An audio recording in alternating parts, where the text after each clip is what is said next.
नमस्कार, खबर सूत्र में आपका स्वागत है और मैं हूं आपके साथ साक्षी। चलिए बढ़ते हैं खबरों की ओर।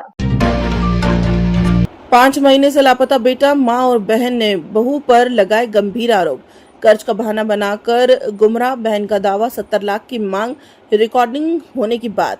इंदौर में 5 महीने से लापता युवक के मामले में अब नया मोड़ सामने आया है, जहां मां के बाद बहन ने भी बहू और ससुराल पक्ष पर गंभीर आरोप लगाए हैं। परिवार का दावा है कि उन्हें गुमराह किया जा रहा है और अब उनसे बड़ी रकम की मांग की जा रही है। पूरे मामले पर पुलिस जांच में जुटी हुई है। मामला इंदौर के बाणगंगा थाना क्षेत्र का है, जहां संदीप पाल नाम का युवक पिछले 5 महीनों से लापता है। परिवार के अनुसार संदीप की गुमशुदगी की रिपोर्ट उसकी बहन द्वारा थाने में दर्ज कराई गई थी, लेकिन अब तक उनका कोई सुराग नहीं लग सका है। पीड़िता मां दुर्गाबाई का आरोप है कि बेटे के लापता होने के बाद से ही बहू के व्यवहार में बदलाव आया है और वह लगातार यह कहकर परिवार को गुमराह कर रही है कि संदीप पर करोड़ों रुपए का कर्ज था और वह खुद ही कहीं चला गया है। वहीं अब बहन वर्षा पाल ने भी बहू पर गंभीर आरोप लगाए हैं। वर्षा का दावा है कि भाभी उन्हें झूठे मामले में फंसाने की कोशिश कर रही है और उनसे 70 लाख रुपए की मांग की जा रही है। वर्षा ने यह भी कहा कि इस मांग की रिकॉर्डिंग उनके पास मौजूद है। परिवार का आरोप है कि पहले उनके भाई को गायब किया गया और अब उन्हें मानसिक रूप से परेशान किया जा रहा है। देश भर में हाल ही में कुछ मामलों के बाद अब इस तरह की आशंकाओं ने परिवार की भी चिंता बढ़ा दी है। हालांकि पुलिस का कहना है कि हर एंगल से जांच की जा रही है। इसी मामले में पीड़ित परिवार ने डीसीपी से मुलाकात कर जल्द कार्रवाई और युवक की तलाश की मांग की है। वहीं गुमशुदगी की रिपोर्ट दर्ज है। कॉल डिटेल और अन्य साक्ष्यों की जांच की जा रही है। सभी बिंदुओं पर जांच की जा रही है। इंदौर से संजना प्रियानी की रिपोर्ट।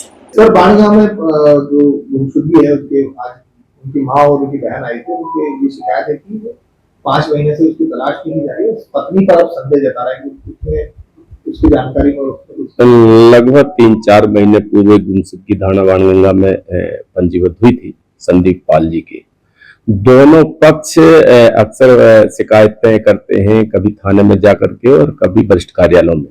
पत्नी का कहना ये है कि उनकी जो सास है वो अपने पास ही रखती है। सास और बहन का कहना ये है कि कहीं ना कहीं पत्नी को मालूम है और इनकी संज्ञान में है कि इनका पति कहाँ है। चूंकि इसमें संपूर्ण घटनाक्रम में ये तथ्य सामने आ रहा है कि संदीप के द्वारा बहुत सारे लोगों से कुछ पैसा ऐसा लिया गया है और उसी परिप्रेक्ष्य में कुछ लोगों से हमारे द्वारा पूछताछ भी की थी। जिस दिनांक को वो गुम हुए हैं उस दिनांक को किस किस से चर्चा हुई है, उन सभी से पूछताछ की गई है। सभी का कहना यही है कि जानबूझ करके वो कहीं निकला हुआ है। बाकी हमारी टीम लगी हुई है और गुमशुदगी की तलाश के लिए हमारे प्रयास जारी है। जैसे ही संबंधित व्यक्ति की दस्तयाबी होती है, सारे तथ्यों का खुलासा किया जाएगा। सर, एक एंगल हो रहा है कि जिस तरह महिलाओं को संबंधित पति को ले जाना, तो इनका संदेह है कि उसके साथ कोई घटना तो नहीं, या नहीं, अभी ऐसे तो संदेह जो भी जाहिर किए जाते हैं उस पर जांच में ले लिया जाता है और हम सभी एंगल से उस दस्तयाबी का प्रयास कर रहे हैं और हमारा पूरा प्रयास है कि सुरक्षित तरीके से व्यक्ति की दस्तयाबी की जाए।